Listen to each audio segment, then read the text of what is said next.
You're listening to the Options Insider Radio Network. For more quality options programs, visit www.theoptionsinsider.com or search for Options Insider Radio Network in your podcast provider of choice. Listeners can also access all of our programming through our mobile app, available in iTunes and on Google Play. Don't forget to follow along with your favorite programs and submit your own questions for the hosts at twitter.com/options, facebook.com/theoptionsinsider, or via questions at theoptionsinsider.com.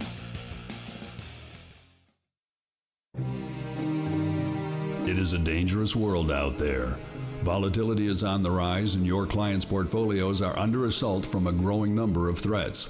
Simple diversification is no longer enough to shield the assets under your protection. Registered investment advisors, financial planners, and asset managers need a new weapon in their war on risk. Welcome to the Advisor's Option, the program designed to arm busy advisors with the information necessary to properly manage risk in this volatile environment. From options education, trading strategies and tips, to industry news and interviews with leading advisors, you'll find it all on the Advisor's Option. The Advisor's Option is brought to you by the Options Industry Council. The OIC was created to educate investors and their financial advisors about the benefits and risks of exchange-traded equity options. For more information on how the OIC can help you implement options in your practice, please visit optionseducation.org. The Advisor's Option is also brought to you by Swan Wealth Advisors. Since 1997, Swan has been the leader in hedged equity and option income strategies with GIPS verified results. Swan provides unique and valuable solutions to the inherent weaknesses of asset allocation, offering defined risk strategies that allow upside participation while also protecting advisors and investors against market risk. For more information about our advisor program for separately managed accounts, the Swan Defined Risk Mutual Fund, or our proprietary option overlay strategies, please contact Randy Swan at swanwealthadvisors.com. Think outside the style box. Think Swan when deciding on risk management solutions to market risk. And now, it's time to arm yourself with the latest weapons in the war on risk. It's time for the Advisor's Option.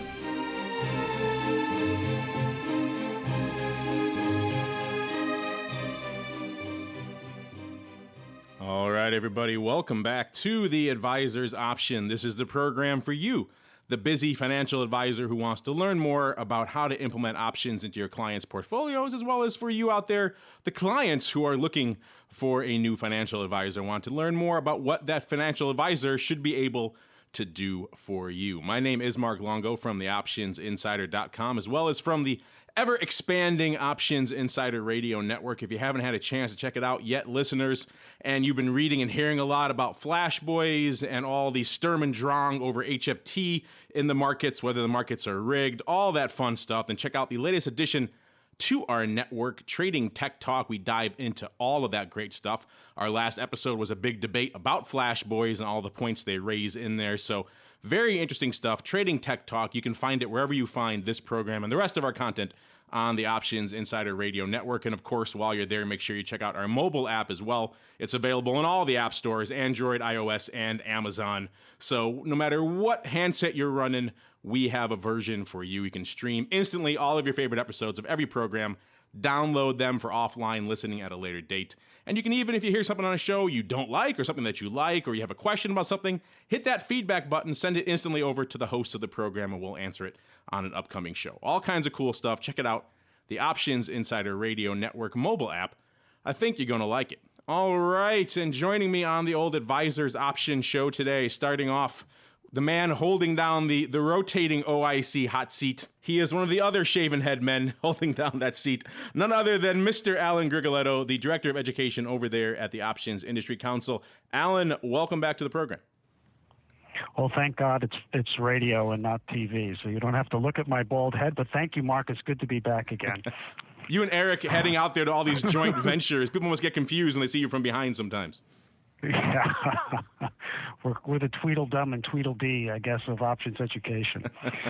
All right, and holding down the Swan hot seat on the program today, none other than Mr. Mark Sebastian. Mr. Mark, how you doing today? Welcome back to the show. It's a beautiful day here in Chicago. It's a balmy 44 degrees. So I'm enjoying the day. Yes, we're in the midst of that season where it goes from 80 to 40 and back somewhere in between on a regular basis. So that's always fun. Dress in layers, that's the key. All right, and last but not least, a newcomer to this program, but he's been on a bunch of our other shows. And in fact, if having Mark on wasn't enough of the taste of the option block for you listeners, then we've also got another person holding down the RCM hot seat on this program, none other than good old Uncle Mike Tusaw from RCM Wealth Advisors. Mr. Tusaw, welcome back to the show, or I should say, welcome to the show, sir. Hey, I'm trying to hit every show on the network as best I can, so it's great to be here. Yeah, we're waiting to schedule you on Trading Tech Talk, and then are you big on futures options? We got a few shows in that realm, and volatility. We still have a lot of ones you haven't hit yet. I'm working on it. And with the gang all assembled, we're going to dive right on into our first segment, The Buzz. Busy financial advisors don't have time to follow the latest developments from the options market, so we do it for you. It's time to get The Buzz.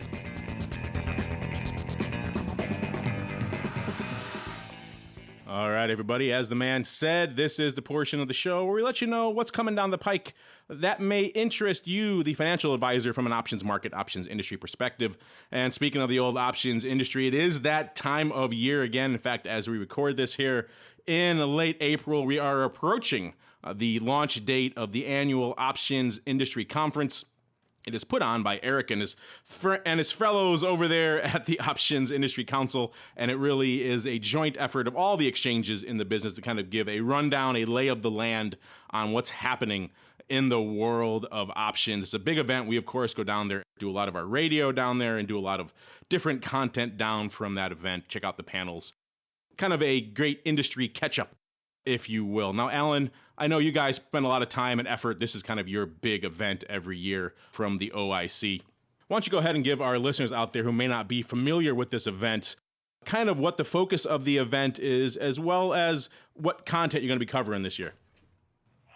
Well, thanks, Mark. Yeah, the Options Industry Conference is really our premier event of the year. So it's really the one event that is organized for the sole purpose of bringing in the exchange participants, all of the technology people that support our industry, and then get really the full update on what's happening, where people are moving within their products on their exchanges, where they're moving within the products that they devise for platforms, and get caught up.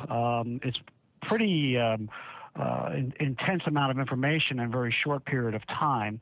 We're only there for really 3 days, and coupled with that, we have our committees that like SIFMA and other committees that use the Options Industry Conference to get together and go over their agenda for their forthcoming meetings. So it's a very, very involved. I think, you get up, you start the day very early and you don't finish till late at night. And, of course, there's always time for fun. But I'm sure folks like yourself, Mark, will be covering and tweeting out some of the more interesting tidbits that come out of the conference. Yeah, it's an interesting event, and it really has broadened the appeal for the event. In years past, it really was just focused at kind of the industry execs, the exchange leaders, and things like that. But it really has broadened its purview in recent years. You've added panels for market makers and liquidity providers this year, which is new. I think that's a great direction to head in, as well as some of the educational aspects of the business. There's a lot of different areas that you're really hitting on this year that are kind of new to the business. And I know in years past, you've also had an advisors conference that went alongside the OIC conference. You're not doing that this year, but I still think if there are any advisors, particularly in the area, it's being held in Austin this year. So if you're in and around the Austin area, I really think it may be worth your while to come check it out, because, in years past, it was very, very hardcore stuff for the industry, a lot of clearing and things like that, which if you're not in the business may not interest you. But in recent years, we've seen a lot of people, both the advisor and asset manager audience, as well as the growing, I should say really exploding high-end retail audience, starting to become more cognizant of the issues we're discussing at a show like this. In fact, my biggest criticism of a book like Flash Boys was that it sounded to me like an industry panel from OIC from 6 years ago. This is stuff that people have been talking about for quite a while. In addition to things like fragmentation and things, people are starting to realize now how that really impacts their trading. If they're starting to try to do spreads across exchanges, how these issues really come back to impact their trading. Like Alan said, we of course will be down there. We will be covering a lot of the content. We'll also be putting out all of the panels after the conference on our networks. You can stay tuned for those if you aren't going to be able to attend. But I encourage you, if you are in the area, if you are available, maybe you want to keep your ears tuned to this one, because there's a lot of things coming out of this conference that may impact you, even if you never really thought about it in years past. Now, Alan, it seems like you guys at OIC are just knocking it out lately with all the developments in the buzz are pretty much coming from you guys. In addition to your big conference coming up next week, you guys also just compiled a very interesting report with our friends over there at TAB, looking at some of the use cases and demand you're seeing coming out of other parts of the world, in particular Europe, for options. Why don't you go ahead and give our listeners a rundown of the salient points that you guys found in that study? Yeah, this is a follow-up, Mark, to a study we had done a couple of years ago, and we wanted to go back and see if we were getting the same type of inflows out of Europe that we were getting in the past. Now, at a very, very high level, the total percentage is running between 9 and 10% of all the volume we receive comes from Europe. But that doesn't really tell the whole story, because, in fact, there's been a bigger movement to onshore a lot of those order executions in the U.S. So while they're domiciled companies that are operating out of Europe, they have a U.S. entity, and they choose to execute through the U.S. entity arm rather than, shipping the order from their requisite home country.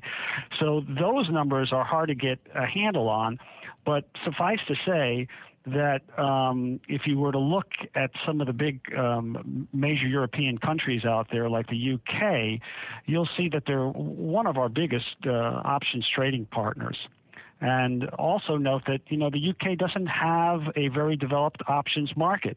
On the LSE, you've had index options for a recent period of time.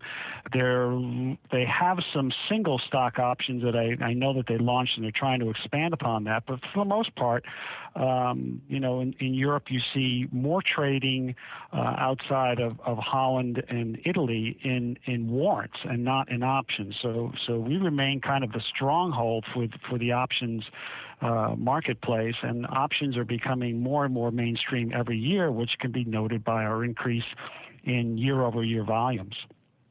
It's interesting stuff to see how the product is utilized around the world. Everyone thinks of options. They, of course, first think of the domestic market and the use cases here. Of course, those international users like to use the products in the U.S. as well, but there's a growing number of people, particularly in this asset manager and advisor community, who are looking outside these borders for new products, new things to trade, new markets to trade. And it's interesting to see the use cases that people are getting for options in those markets. I know a lot of eyes are at China right now as well, because they're entering the listed options market as we speak. So maybe we'll have a TAB/OIC study on China coming down the road, Alan. Oh, we would love for that to happen. I won't make any predictions on when flows from Shanghai and Shenzhen start to find their way over to the U.S. and vice versa. But one thing we have learned recently is that Shanghai has linked with the Taipei Options Exchange, and Shanghai and Hong Kong are now linked together, and that happened fairly recently. So I'm hoping to tell a great story in a number of years down the road where, we have flows going back and forth and trading and hedging on all of those myriad options exchanges that are about to launch in China, and having those hedging flows also come over to the U.S. Be wonderful. Speaking of flowing back and forth, it's time for us to flow on into our next segment. I know a lot of you guys have been busy writing in with your questions for the program. I want to make sure we get to as many of them as we can. So we're going to dive right on into our listener mail segment. Listener mail. Listeners write in. Listeners write in. All All right, welcome to the listener mail segment. As the name implies, this is, of course, a portion of the show where you guys get your chance to join us here on the panel. A lot of great ways for you guys to do that. Of course, you can surf on over to theoptionsinsider.com, leave a comment or a question on the show notes or this episode of the program. We'll, of course, route it to the advisor's option. Shoot us an email, questions@theoptionsinsider.com. Just be sure to put question for the advisor option program somewhere in the subject line so we know where to route it. Of course, you can also find us on social media, twitter.com/options, facebook.com/theoptionsinsider. And for those of you out there who've checked out our app, of course, easiest way to do it, just hit that contact, that feedback button there and send it to us directly, whatever show you want to ask questions about. A lot of great ways for you guys to join us here on the program. Just like our first listener here, Mr. Neal Santos, and he writes, I'm in the market for a new advisor, and your program has awakened me to the benefits of using options. Well, Neal, that's what we're here for. All right. He goes on to write, what sort of licensing should I look for in an advisor to make sure he is qualified to handle options investments? Is there a specific options exam offered by the exchanges and perhaps OCC that I should look for? Thanks for the show. Alan, this is a great question. We'll start it off with you because you and I have talked about this a lot in the past about licensing, particularly when it comes to options and having some sort of certification examination and whether OCC should be doing that or someone else. So why don't you go ahead and set our friend here, Mr. Santos, straight on the licensing requirements to trade options? Curious to see if Mr. Santos is from our neighbors to the north, Canada, or from here in the U.S. So in Canada, there is a specific licensing exam for options. If you're a registered advisor in Canada, typically you don't take a specific options license. That is a separate and distinct license that you get to handle options. In the U.S., on the Series 7 exam, you have included in that exam, I think last time I checked was roughly 20% of the questions or 15% of the questions attributable to options, but not certainly a very in-depth examination of all the different option strategies per se. Of course, there's options principal exams that you can take subsequently. If you're an advisor and you take the 65 or the 66 exam in the U.S., there's an option component to that exam as well, and certainly I think that gets you to the base qualifications. Many of these advisors do continuing education all the time and are always looking to increase their knowledge on options as well. As for OCC, OIC, I don't think we've ever looked into, per se, issuing an options exam. However, on our website, we have several learning tools that you can go through, learning modules to increase your options education. And you can start off on your own learning path. If you're a novice, you can go all the way up to an expert on that, and certainly use that information to further on your examinations that you want to take. Mike, I know this question resonates for you as well. Obviously, you are an advisor in the field trading options as we speak, so this one hits pretty close to home. What do you have to say here to our friend, Mr. Santos? Mr. Santos, I think the first thing that you need to do is find out if this guy is an idiot or not whenever you're interviewing financial advisors. And here's how you do it. Anyone who knows anything about options understands that selling a cash-secured put is the exact same thing as writing a covered call from a synthetic standpoint. Oh, sure, there might be a penny skew here and there during the day, but from a risk-reward standpoint, that's basic option synthetics 101, and if you don't understand that, you shouldn't be trading options at all. So what I would do is step one, as you're interviewing financial advisors, say, you know what, I really don't like selling cash-secured puts. I think I feel more comfortable with covered calls. And if the advisor agrees or agrees with you on that, and he doesn't correct you, and he doesn't say, oh, well, it's really a synthetic, and go into how it is a synthetic and how it's a basically identical trade, run, don't walk with your wallet in hand tightly secured. Now, the second step in terms of what to look for as to whether the advisor understands options, one thing that I do with my clients, I have about 10 years of experience in the business, or actually even more than that for now that I think about it. But anyway, with that, I tell my clients, Google search my name. And by doing that, they can see where I've spoken, what I've done, that type of thing.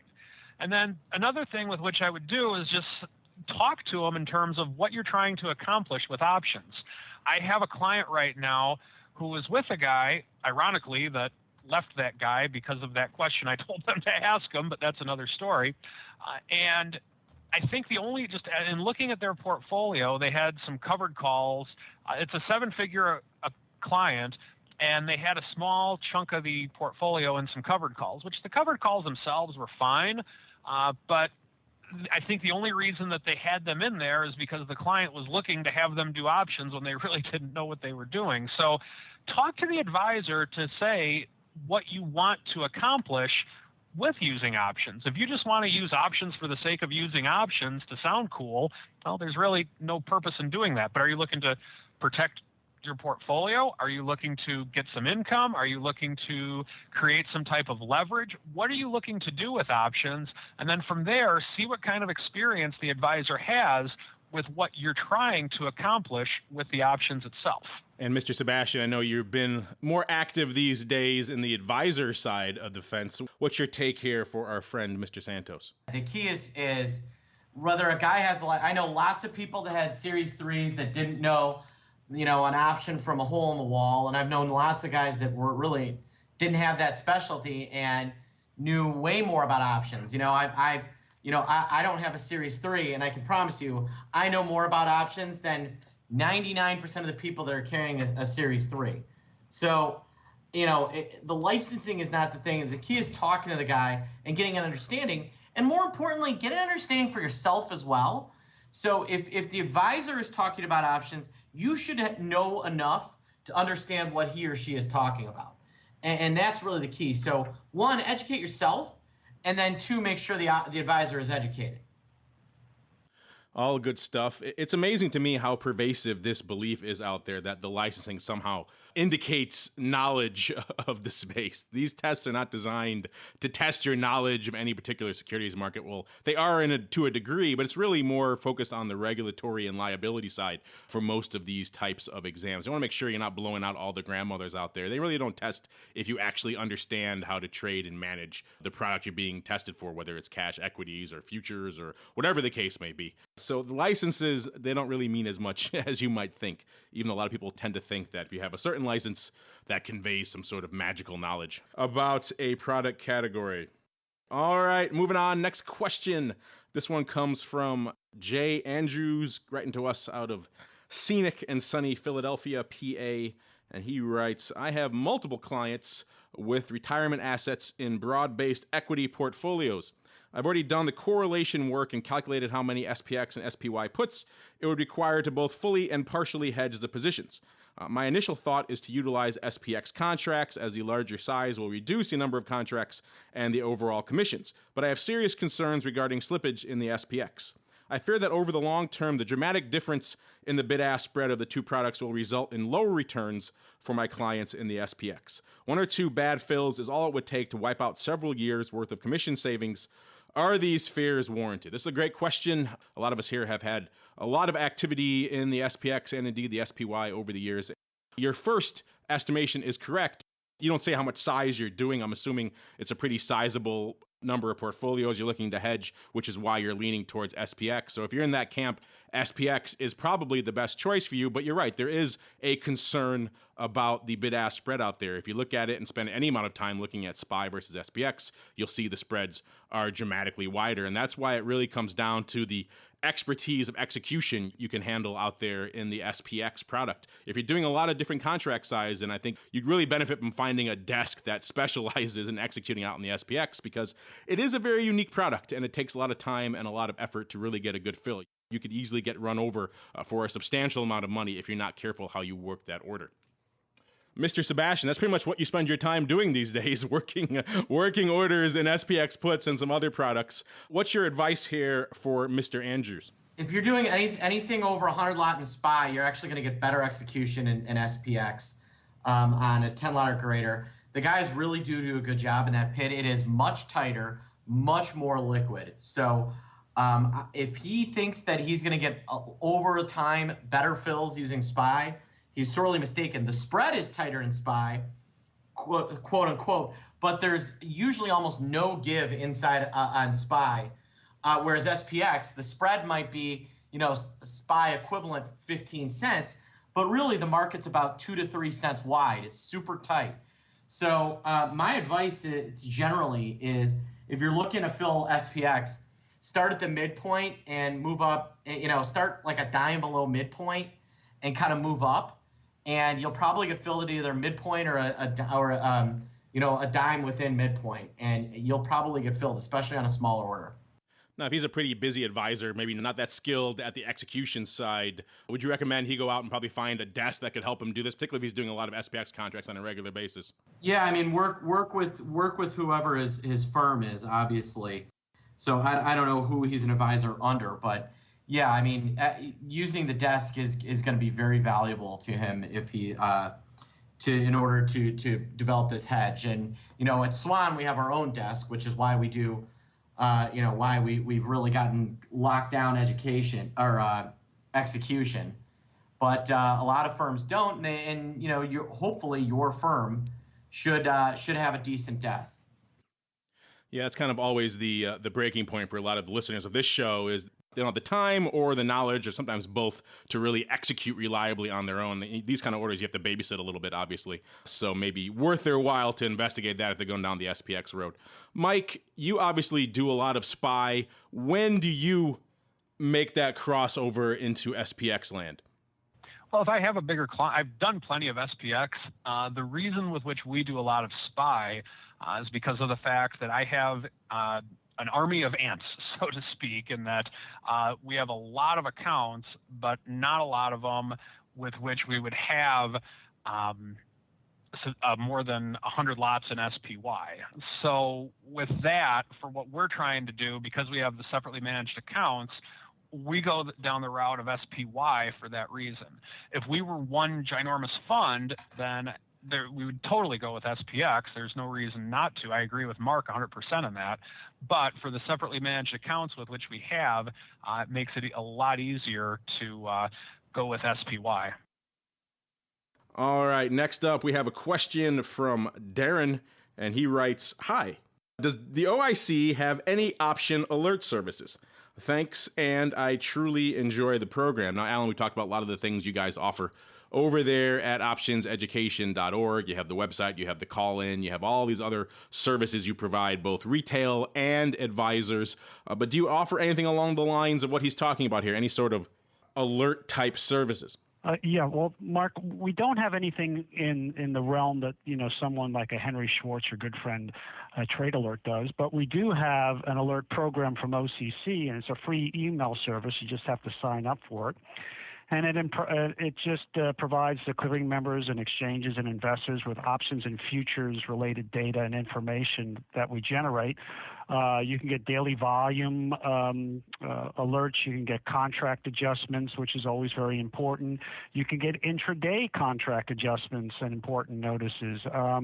There's some certain market updates that you will receive and expiration notices. Of course, it's free. You just sign up and it's valuable information, certainly something that any investor would like to have. There you go. Surf on over to optionseducation.org if you want to learn more about all the cool stuff that Alan just outlined, as well as their different initiatives for advisors and for retail clients and for all different aspects of the options market, including all the cool studies we've talked about here on this show in the past, the collars, the European demand study, you name it, there's a study over there. All right, and moving on to our next question. This one comes in from Andrea Tilwell. Always nice to see the ladies writing into the program. She writes, "I would be interested in crafting a custom overlay to my retirement portfolio. Does Swan offer a bespoke service to individual investors or only to institutions?" Well, Mark, this one's clearly for you. So what do you have to say for our friend, Miss Tilwell? Yeah, we absolutely work with individuals. We can set up, depending on the size of the account, obviously. We absolutely set up that type of stuff within Swan. So, On our institutional side, we'll actually work with the client to help them find the right clearing firm for them, and then we'll actually start executing the overlay strategy. Can we do it on the SMA side? I'm not 100% certain about that, so that's something I'd have to look into. But yeah, we can absolutely help you out. You can use our own internal advisory service, or have your advisor contact us, and we'll work with your advisor to start setting up the overlay strategy as well. So we're pretty agnostic in how you want to do it, but we absolutely provide that service to individuals. We have, close to, I forget what the exact number is, but it's somewhere around $100 million. Most of which is high net worth individual accounts that we're doing overlay strategies for. Well, there you go, Miss Tilwell. See, right in and you get the answer. That's interesting. I didn't know you had that much in the way of individuals over there. Or perhaps you're in the camp of our other listener there, Mr. Andrews, and you're interested in doing something like SPX and maybe doing it like an overlay, but you don't want to mess around with all the execution details that goes into something like crafting an overlay in the SPX. Then give the guys over at Swan a call or check out their website, swanwealthadvisors.com. All the contact information is there. All right. Next up, we have a question from a user who goes by the handle Hudson Trader. Guess he's coming out of NYC, but you never know with these handles. And he writes, this is the $1 million question on the advisor side. It's also a very loaded question, so it'll be interesting to see how far down the rabbit hole we get with this one. He writes, I'm starting a new RIA with a focus on covered calls. What firms do the best job handling options-focused funds from a tools and knowledge, etc. perspective? This is obviously the $1 million question. We've discussed this in various aspects on the show in the past, and indeed the many problems that many firms have with onboarding options-centric funds and advisors and giving them the proper tools, giving them the proper margin treatment, understanding the actual risks of their strategies, things like that. That's always been a stumbling block. Alan, I'm sure you get this question on almost a daily basis when you go out to these different firms. Why don't you give our friend here, Mr. Hudson Trader, some of your take on the lay of the land right now from an onboarding and RIA perspective?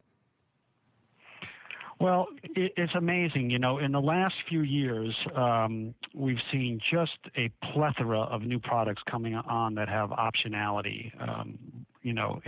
Either wrapped up in an ETF or a mutual fund, 40 Act fund, what have you.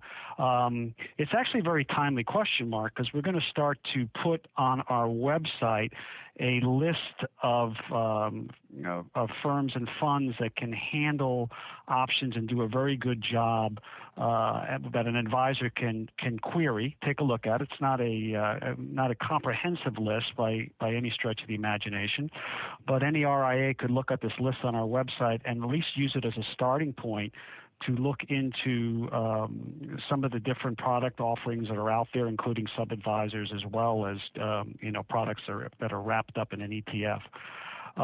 As far as tools and understanding go, oh my goodness, there's so much more out there than there was even 5 years ago.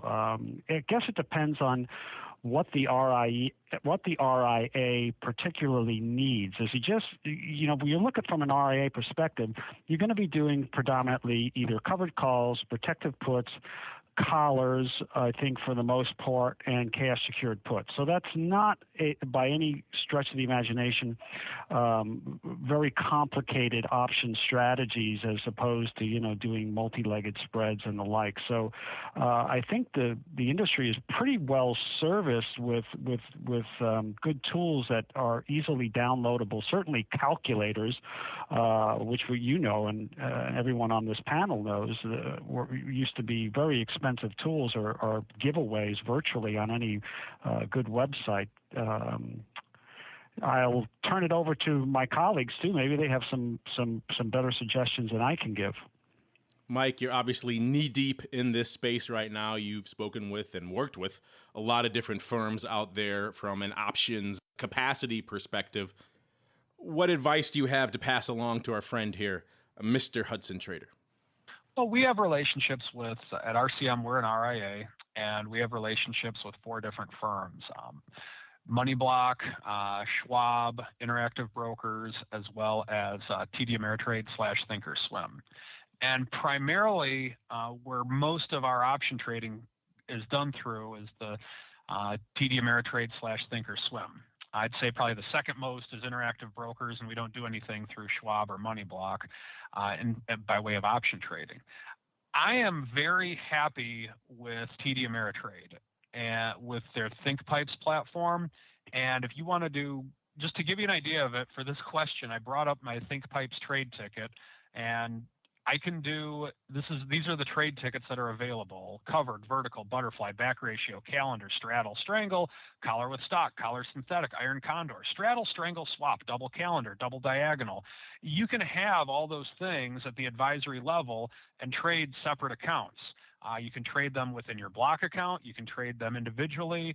You can do a lot of different things with it. And I'm very happy with everything that we've had so far with TD Ameritrade. And here's my favorite part about it, is the fact that if I don't know how to do something on the platform, or if their platform isn't working the way it should be, whatever or if there's some type of an issue, which is always going to come up, maybe someone got assigned early, or you want to see what's going on, or you just want to see whatever you need to see. If you have an issue, the support desk at ThinkPipes is the platform with which we use for trading options through TD Ameritrade Institutional.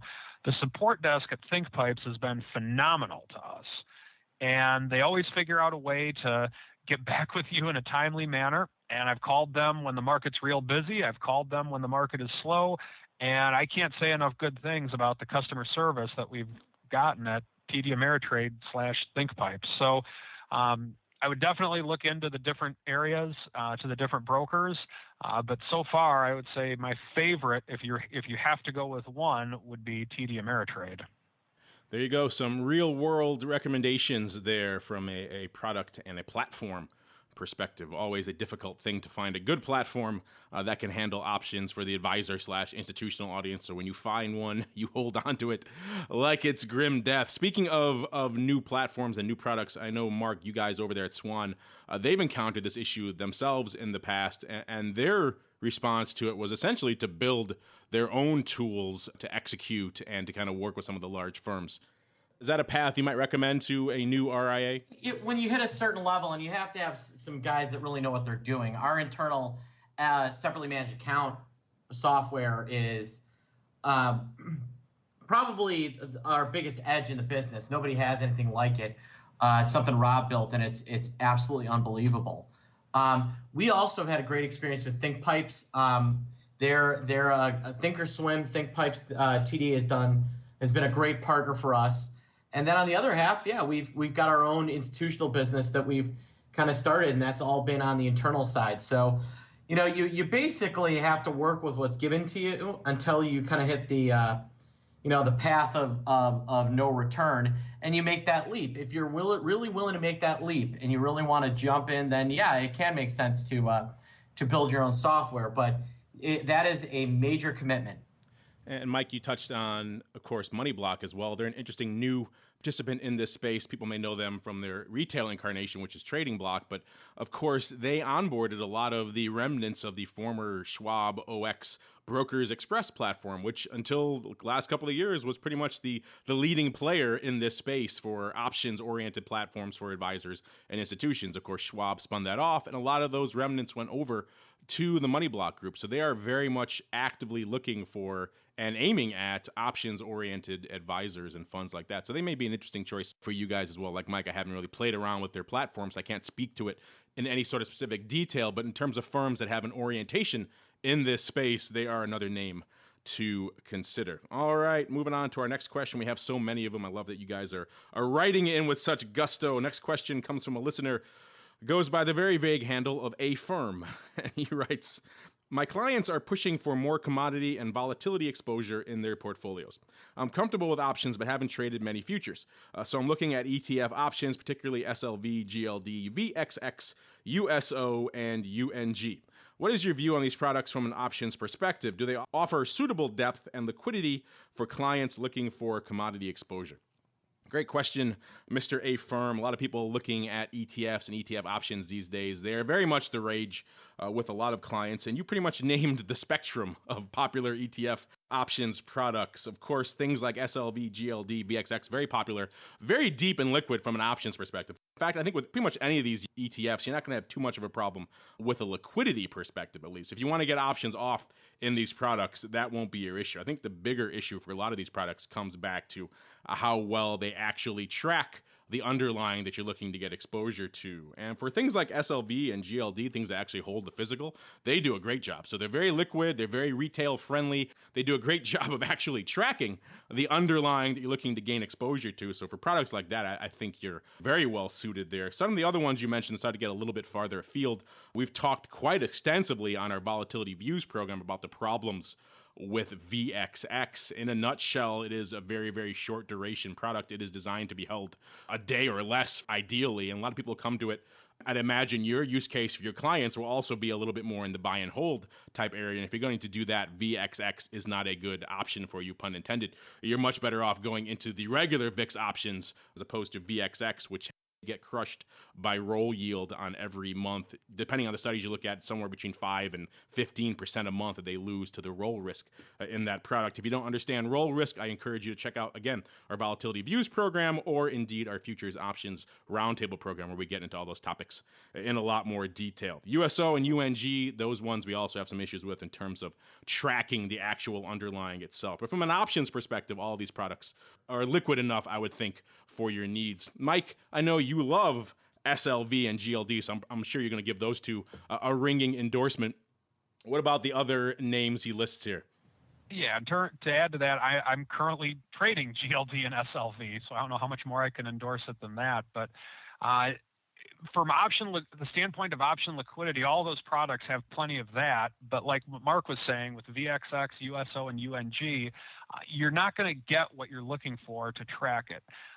If I'm looking to get some type of exposure to oil or natural gas, then I would look to, if I'm not able to use oil or nat gas futures for the client for whatever reason, then I would look to do something along the lines of just buying or shorting stock in relation that have correlation to those commodities, and or using the options on those types of stocks, just because of the fact that you don't want to hit. The worst thing in the world is if all of a sudden natural gas has a big rally and UNG is flat on the day. There's nothing more frustrating in the world when something like that happens, when you're actually right on what the underlying is going to do, but you're not being rewarded for it because the product isn't doing what it's supposed to do. And like what you were talking about, Mark, if you have that type of a roll risk, that's something that's very real. So if you're not able to use futures or futures options on natural gas or oil, then I would suggest going along the lines of an ETF that has stocks that correlate to those commodities. Alan, you must get this question on a regular basis when you go meet with different advisor firms. ETFs are the hot things. So many advisors prefer to use ETF options versus the big futures option. So what do you have to say here for our listener? I would just say that, on the big two, the silver and the gold, there's plenty of liquidity there. I mean, and the spreads, at least at the at-the-money strikes, are fairly narrow, being only a few cents wide. And I still believe that the GLD is one of the top 40 most active symbols that OCC clears. At least it was last year. So no problem there with I would think finding enough liquidity, certainly from an RIA perspective. I mean, if you're a huge institution, then I'd have to side a little bit with Mike, and maybe you'll have to use the underlying components, a basket of gold stocks, what have you, to find liquidity. USO, that's particular. My recollection is particular to a light sweet crude and doesn't incorporate all the other different types of crudes that are out there. So again, know what you're trading and be certain that when you're taking a position long or short in that underlying, know what it represents, because it's not inclusive of all the other oil products out there. And that's about it. That's all pretty much I can add to it. I think that on an overall basis, they should not be uncomfortable with trading these products. All right, great question there, Mr. Affirm. And we have time for one more here in the old listener mail segment. A related question. This comes from a listener who goes by the handle T-Bard. So interesting handles today in the mailbag. And he writes, you've discussed leveraged ETFs in the past, but haven't touched on structured products. This to me is the more interesting of the two product categories for a busy advisor or asset manager. Many of my peers use fee-based products that replicate protective put strategies. I have several clients in funds linked to the BXM, and I am taking a long look at put. Of course, BXM, listeners, is the buy right index offered by the SIBO, writes at the money covered calls on the S&P 500. Put is the other side of that coin. They write at the money puts on the S&P 500. He goes on to write, since you've complained about lack of options tools and awareness on the part of major BDs in the past, perhaps these products are the necessary half step, the Goldilocks porridge of options products for advisors. Interesting question, Mr. T-Bard. We have touched on this a little bit in the past, but you're right, not as much as we have some of the ETF-related products out there. And this is an interesting area for a lot of advisors because it does target their sweet spot. A lot of them don't have much in the way of time. They have a lot of clients they need to service on a regular basis, so that kind of rules out some of the more labor-intensive strategies that involve rolling on a daily or weekly basis. And then also, a lot of them maybe are still, for whatever reason, fearful of using any sort of derivative product, or they lack the knowledge of the underlying product itself. So there's a lot of different reasons why people don't jump into these things. And so they see these type of products, these structured products, as a very attractive alternative. It also fits into their wheelhouse. A lot of them have come up in the business using fee-based products or other type products to get some sort of exposure to different areas of the market. So this fits in with their mindset of, I buy this product, I pay X fee, and then I have this exposure to this marketplace. And the problem we've just had, I think, in general with a lot of these products is that some of them just charge exorbitant fees for things that you could do very easily on your own. Now, again, it comes back to your own time perspective. Alan, again, we'll start with you because I'm sure this is the question that just comes your way quite a bit. Where do you stand on some of these options-related structured products and them being, as our listener says, the Goldilocks porridge of options product for advisors? Well, as you know, I represent the options industry at large. But I will say this, that, for many advisors, the ease of use of having a structured note that replicates an option strategy is very sellable to an advisor. You have to understand that these advisors, are doing more than just managing a portfolio. They're also doing, estate or tax planning and the like. And so time and effort are not to be underestimated when you're trying to manage, an option strategy in a particular client or a model portfolio.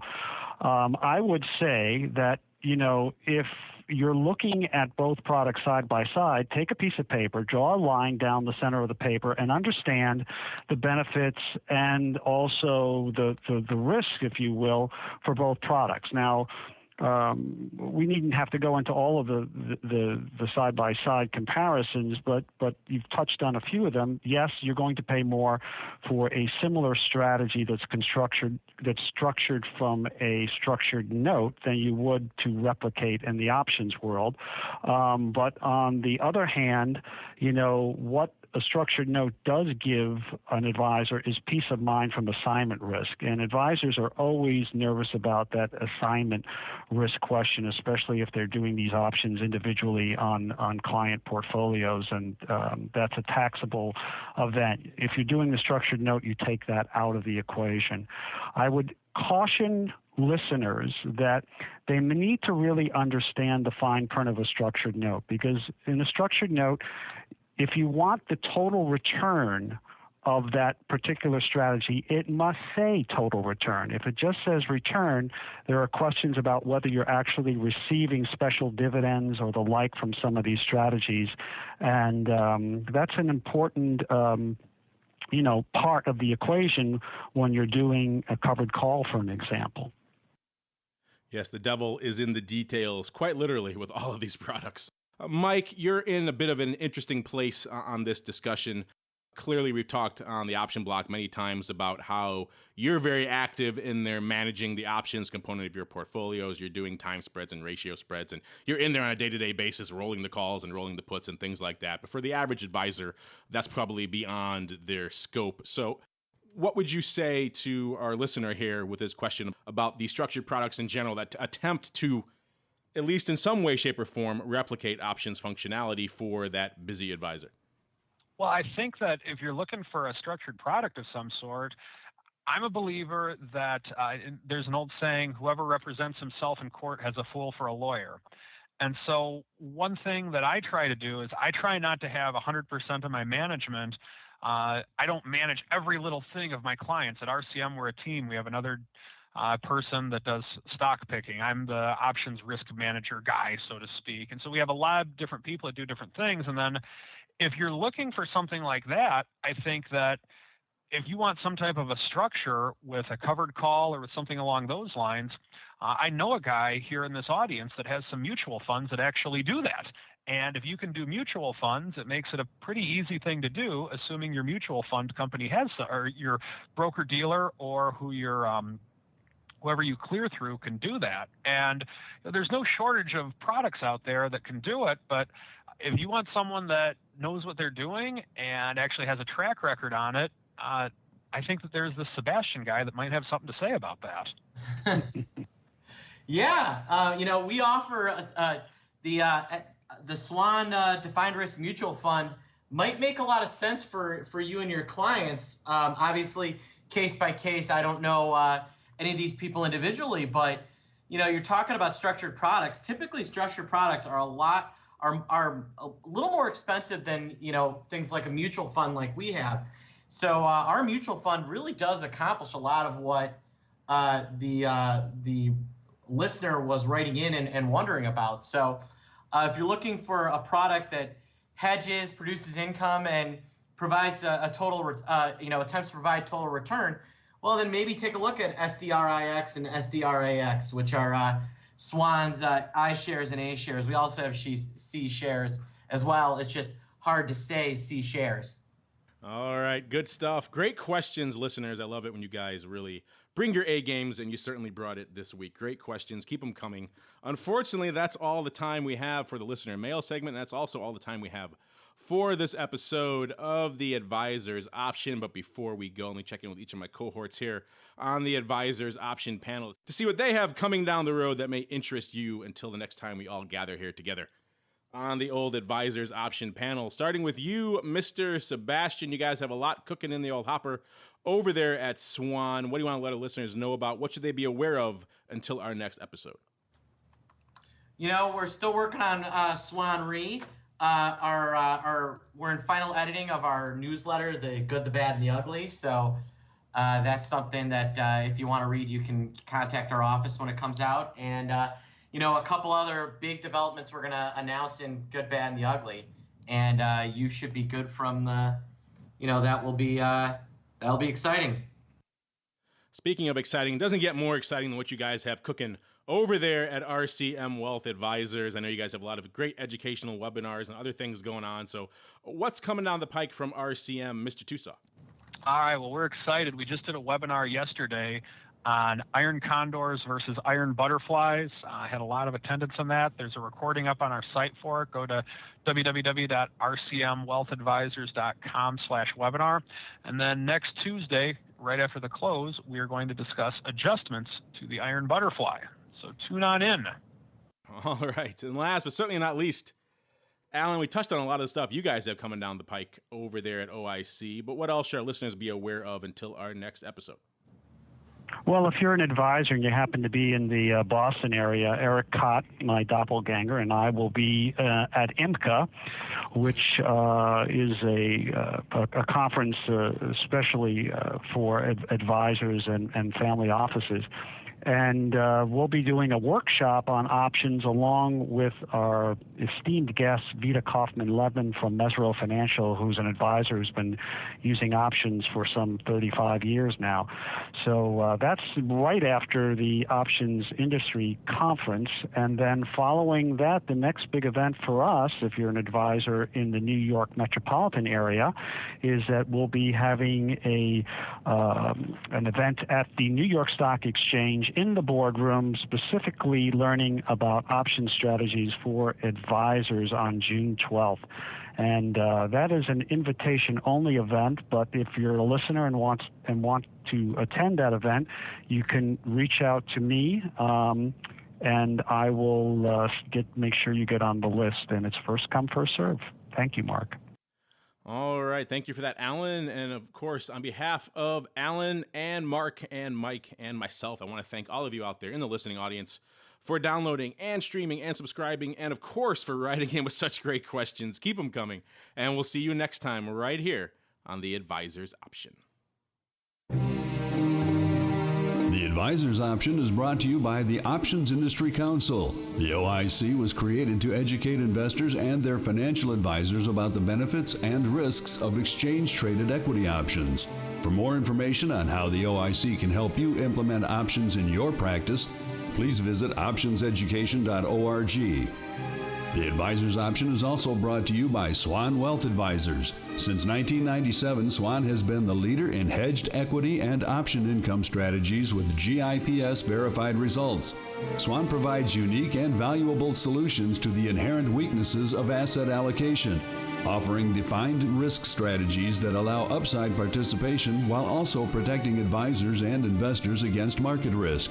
For more information about our advisor program for separately managed accounts, the Swan Defined Risk Mutual Fund, or our proprietary option overlay strategies, please contact Randy Swan at swanwealthadvisors.com.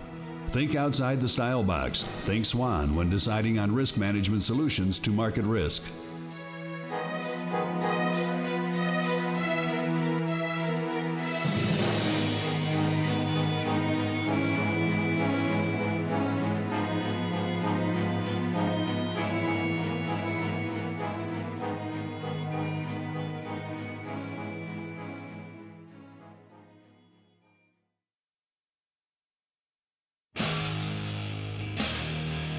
The preceding program was a production of the Options Insider Radio Network. For more quality options programs, visit www.theoptionsinsider.com or search for Options Insider Radio Network in your podcast provider of choice. Listeners can also access all of our programming through our mobile app, available in iTunes and on Google Play. Don't forget to follow along with your favorite programs and submit your own questions for the hosts at twitter.com/options, facebook.com/theoptionsinsider, or via questions at theoptionsinsider.com.